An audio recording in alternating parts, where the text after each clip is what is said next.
তোমাদের সবাইকে আবারও জানাই শুভ দোল পূর্ণিমা। দেখেছো আমার গপুদের কি মিষ্টি লাগছে আবির মেখে। আগের ভিডিওতে তোমাদের জানিয়েছিলাম যে হোলি সেলিব্রেশন করার মতো না আমার সেরকম কোনো পার্টনার নেই। মা আর আমি সকালবেলা একটু আবির মাখামাখি করেছিলাম, যেটার ভিডিও বা ফটো তুলতে আমি একদমই ভুলে গিয়েছিলাম। আর আজকে হঠাৎ করে এই 4 পায়ের একটা বাচ্চা চলে এসেছে আমাদের বাড়িতে। ও যে কোথা থেকে এসেছে আমরা নিজেরাও বুঝতে পারছি না। ও আসাতেই মা ওকে দুটো বিস্কুট দিয়েছিল। বিস্কুট খাওয়ার পরে ওকে দেখে মনে হচ্ছিল ওর অনেক খিদে পেয়েছে, তাই মা ওকে একটু চিকেন দিয়ে ভাত মেখে দিয়েছে খাবার জন্য। আর খেতে পেলেই শুতে চায়, এটাই হচ্ছে তার উদাহরণ। দেখো কিরকম শুয়ে পড়েছে।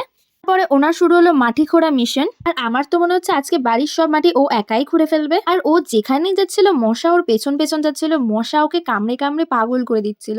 তাই ও দেখো কোথায় চলে যাচ্ছে। মশার জ্বালায় যে বাচ্চাটার কি করুণ অবস্থা তোমরাই খালি দেখো।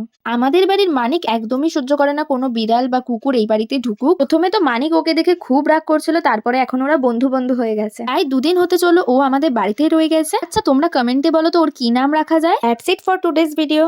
Subscribe for more.